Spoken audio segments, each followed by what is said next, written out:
আসসালামু আলাইকুম। দেশ এবং প্রবাসী সকল বন্ধুদের আমার সালাম এবং শুভেচ্ছা।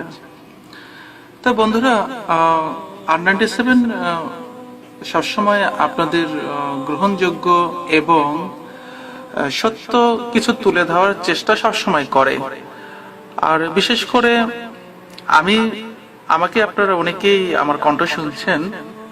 আমি নিজে ব্যক্তিগতভাবে সবসময় চিন্তা করি যে R97 আমাদের পেজ হতে পারে, কিন্তু পেজটা সম্পূর্ণ আপনারা যারা প্রবাসে আছেন, দেশে বা প্রবাসে আছেন, তাদের জন্যই কিন্তু আমরা বিশেষ করে এই পেজটা পরিচালনা করি।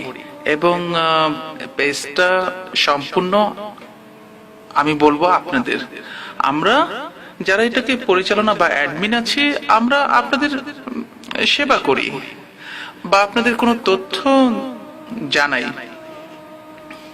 আর আমরা সবসময় চেষ্টা করি যে আমাদের মাধ্যমে যেন কোনো একটা পরিবার বা কোনো একটা গোষ্ঠী তারা যেন ক্ষতিগ্রস্ত না হয়, এবং আপনারা যেন সঠিক এবং নির্ভরযোগ্য কিছু জানতে পারেন আমাদের কাছ থেকে। যেহেতু আমাদের পেজটা আমরা শুরু থেকেই দেখেন, আমরা শুরু থেকে এখানে আমরা লিখে দিছি যে পেজটা সম্পূর্ণ রাজনীতি মুক্ত, তথ্য নির্ভর এবং বিনোদনমূলক পেজ। তো এই পেজে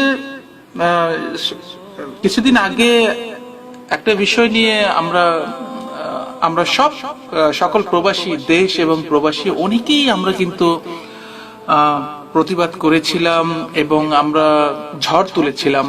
সেটা হলো ফেনী জেলার মিম এবং রবিনকে নিয়ে। তো যাই হোক, ফেনী জেলার মিম এবং রবিন এই প্রসঙ্গটা চলে গেছে, কিন্তু চলে তো গেছে, কিন্তু যেতে যেতে কিন্তু আরেকটা আমাদের মধ্যে একটা ব্যাপার এসে পড়লো। সেটা হলো আড়াই বছরের একটা শিশু সন্তান রেখে একজন মা তার প্রবাসী স্বামীর মান ইজ্জত সব খেয়ে সে অলরেডি একটা ছেলের সাথে পরকীয়ার প্রেম, তার সাথে পালিয়ে গেল। এই ছেলেটা ফাহিম, তার স্ত্রী খাদিজা, তার ছেলে। তো তার ব্যাপারে কিন্তু সে সরাসরি সে কিন্তু ভিডিও ফুটেজ আপনাদের দিয়েছে। সেটা আপনারা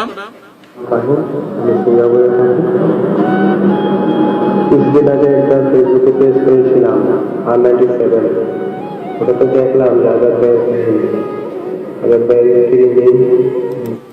হ্যাঁ, এখন এটার মধ্যে দেখেন যে এই সিঙ্গাপুর প্রবাসী ছেলেটা সে কিন্তু সে খুব দুঃখ নিয়ে কথা বলছে। সে বলল যে আমি আজাদ ভাইয়ের একটা ঘটনা দেখলাম আমি R97 পেজে, তার এটা রেশ কাটতে না কাটতেই আমার জীবনও এরকম একটা ট্র্যাজেডি বা এরকম একটা আমার স্ত্রীও আমার 2.5 বছরের ছেলেকে ফেলে আমার কয়েক লক্ষ টাকা এবং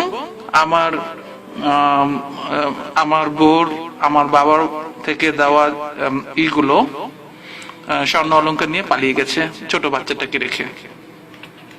তো যাই হোক, আপনারা এটার হিস্টোরি তার থেকে শুনছেন, অবশ্যই সবাই শুনে ফেলছেন। তো এখন আমার কিছু প্রশ্ন হলো, শর্টকাটে আমি আপনাদের বলি। সেটা হলো, দেখেন, আজাদ সাহেব কিন্তু আপনাদের কোনো আহ্বান জানাই নাই যে আপনারা আমার করেন বা আপনাদের কোনো ধন্যবাদ কোনো কিছু জানায়নি। কিন্তু এই ছেলেটা কিন্তু সে আপনাদের কাছে আবেদন রেখেছে। এখন আমাদের কিন্তু উচিত এই ছেলের আবেদনটা, এই ছেলের বিষয়টা আমাদের একটু আবেগ এবং এটার ব্যাপারে আমাদের কথা বলা উচিত, প্লাস আমরা যেন সাবধান হই।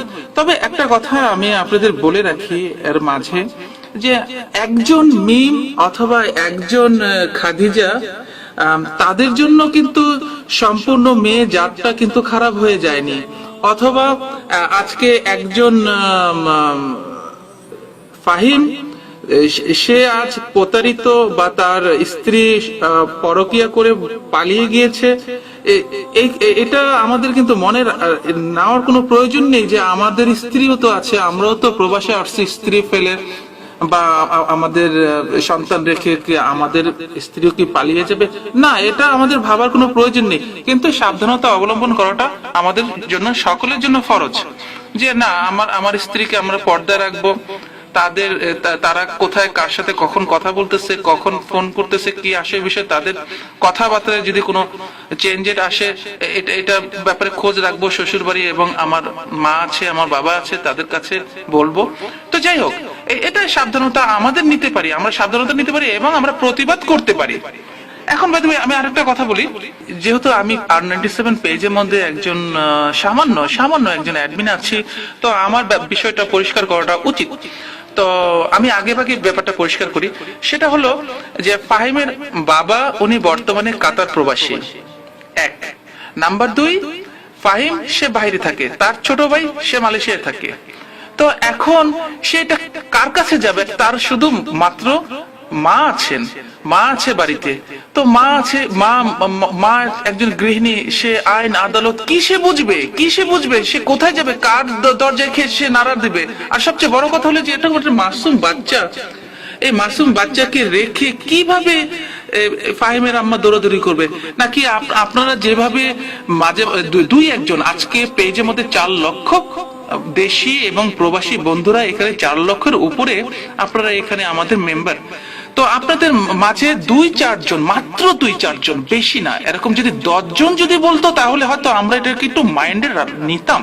কিন্তু মাত্র 2-4 জন মানুষের কথা আমরা এটাকে কানে নেই না। তারপরেও আপনারা যখন বলছেন, এটাকে আমি তুলে ধরলাম যে দেখেন একটা, এখন কি আপনারা কি চান যে এই ছেলেটা সে মালয়েশিয়ার থেকে আজাদ সাহেব যেটা করছে সে যেতে পারছে, কিন্তু সবাই তো আর যেতে পারে না। সবাই তো আর আজাদ সাহেবের মতো এতটা তো ধনী মানুষ না, বা এতটা টাকাওয়ালা মানুষ না যে বউ পালায় গেছে, শুনছে দৌড়ে চলে গেছি, মামলা চামলা করলাম। কিন্তু এই ছেলেটা কি করবে? এই ছেলেটার তো বাধ্যবাধকতা আছে, সে ইসে থাকে, সিঙ্গাপুরে থাকে। সেখান থেকে যে কতটা আসতে পারবে সেটা আপনারা ভালো করে জানেন, আপনারা সবাই জানেন। আচ্ছা, ঠিক আছে। তারপরে হলো যে তার বাবা তিনিও কুয়েত প্রবাসী, তার একটা ভাই সেও বর্তমানে মালয়েশিয়া প্রবাসী। তো এখন এই আইন আদালত বা আইনের দোরগোড়ায় যে করা নাড়বে, কে করবে? কে? তো যাই হোক, আমি কথা লম্বা করব না, শুধু এতটুকুই বলবো যে আপনারা আজাদ সাহেবের ব্যাপারে যেভাবে আপনারা ঝাঁপিয়ে পড়েছিলেন, যে তার একটা সুষ্ঠু সমাধানের ব্যাপারে আপনারা প্রতিবাদ করছিলেন, হ্যাঁ, আপনারা প্রতিবাদ এই ভাইটার ব্যাপারেও করুন। কারণ এই ভাইয়ের যে সম্পূর্ণ তথ্য আমাদের ইনবক্সে অবশ্যই আছে। আমাদের ইনবক্সে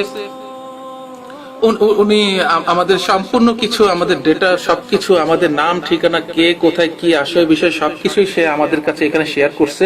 তো যাই হোক, তো আমার কথা হলো যে এই প্রবাসী ভাইটার সাথে আপনারা থাকুন এবং আপনারা এই প্রবাসী ভাইয়ের যেন একটা সুষ্ঠু বিচার পায়, সমাধান পায়, সেটা আপনারা চেষ্টা করুন। অযথা বিতর্ক সৃষ্টি 2-1 যে ফ্যান আছেন আপনারা যে করতেছেন, এটা কিন্তু একদম উচিত নয়। কারণ হলো যে R97 সবসময় মনে রাখবেন, R97 কিন্তু অনেকেই আপনাদের কি বলবো, যে অনেকেই কিন্তু দেখেন ইনবক্সের মধ্যে অনেকেই কিন্তু এখানে আমাদের মেসেজ দিয়ে রাখে। আপনারা শুধু একটু কোড যদি দেখেন, যে দেখেন এখানে কখন থেকে কতগুলো মেসেজ আসছে, শুধু আপনারা এতটুকু দেখেন। আমি এখন ভিডিও করতেছি দুপুর, আমি জানি না এটা কখন পোস্ট করব, শুধু দেখেন যে কত মেসেজ। এই এতগুলো মেসেজের মধ্যে কি আমরা কি সবার গুলো কি আমরা কি পোস্ট করতে পারি, অথবা সবার কি আমি মেসেজের উত্তর কি আমরা দিতে পারি? তো এখানে কিন্তু অনেক ধরনের ইনফরমেশন দেওয়া। বাই দ্য ওয়ে, একটা কথা বলে রাখি, সেটা হলো যে দেখেন, এই যে আমি আপনাদের সাথে কথা বলতেছি, এতক্ষণে 28টা, দেখেন আপনারা প্রমাণ দেখেন যে 28টা মেসেজ অলরেডি এসে পড়ছে। তো 28টা মেসেজ কি আমাদের দেখার কি আমাদের সময় হয়? আপনারাই বলুন। তো যাই হোক, আমি কথা আর বেশি বাড়াবো না, তবে এতটুকুই বলবো যে আপনারা অবশ্যই ফাহিমের বিষয়টা একটু মানবিকভাবে দেখবেন এবং ফাহিমের পাশে দাঁড়াবেন। আর ফাহিমের ছোট্ট ছেলে, তার ভিডিও অবশ্যই আসবে আমাদের কাছে। তার আশা রাখছি ফাহিমের আম্মা সেও আপনাদের উদ্দেশ্যে কোনো কিছু বলবে। তো আপনারা থাকুন, আর আপনারা সবাই শালীনভাবে শালীন এবং স্বাধীনভাবে আপনারা মত প্রকাশ করতে পারেন, কিন্তু কেউ কাউকে কটাক্ষ করবেন না, কেউ কাউকে হেউ করবেন না। তো সবসময় আমাদের এখানে লাইক কমেন্টস করবেন এবং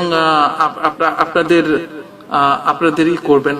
তো দেখেন না, আর কি বলবো, এই যে দেখেন একটা স্যাড একটা SMS আসছে, আশহাদুল্লাহ ইলাহা ইল্লাল্লাহ। দেখেন এটা এই ভাইটা সে পাঠাইছে সাউথ আফ্রিকা থেকে। তো দেখেন কি করব বলেন, এগুলো কি দেওয়া যায়? এগুলো কত কিছু দিব, এই যে এইভাবে একটা ভাইকে মেরে ফেলছে। তো আসলে কি জানেন, এই যে আপনাদের আরেকটা মানবিক আমি আপনাদের বলি যে আপনারা ভাই অযথা কেউ হাই হ্যালো লিখবেন না। দেখেন ইনবক্সের মধ্যে হাই হ্যালোর অভাব নাই, হাই হ্যালো হাই হ্যালো।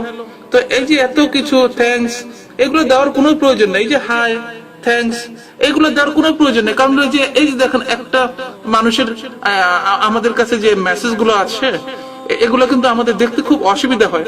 তো অযথা কোনো থ্যাঙ্কস হাই হ্যালো আমাদের কোনো প্রয়োজন নেই। আপনারা শুধু নির্ভরযোগ্য যেগুলো আমাদের দরকার, যেগুলো যেহেতু পেজটা আপনাদের প্রবাসীদের সবার জন্য, আপনারা যেন অবশ্যই এটা তথ্যমূলক কিছু ইনবক্সে দিবেন। হাই হ্যালো লাইক চিহ্ন এগুলো আপনারা দেওয়া বিরত রাখেন, কারণ আপনাদের তো কোনো অ্যান্স দেওয়া হয় না, শুধু শুধু কেন দেন? আপনারা দিবেন অবশ্যই। দেখেন যে অনেকে অনেক করেন, এই যে মানে কি বলবো, এখন 100টা SMS আসলে সেখানে অলরেডি 80% থাকে হাই হ্যালো।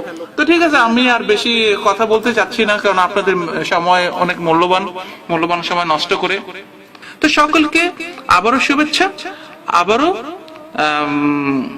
মনে করে দিই, প্রবাসে এবং দেশে যে যেখানে থাকেন নিজের সেফটি বজায় রেখে কাজ করবেন, আর সকলে ভালো থাকবেন, আর আমাদের জন্য দোয়া করবেন। সবাইকে সালাম এবং শুভেচ্ছা জানিয়ে শেষ করছি। আসসালামু আলাইকুম ওয়া রাহমাতুল্লাহি ওয়া বারাকাতুহু।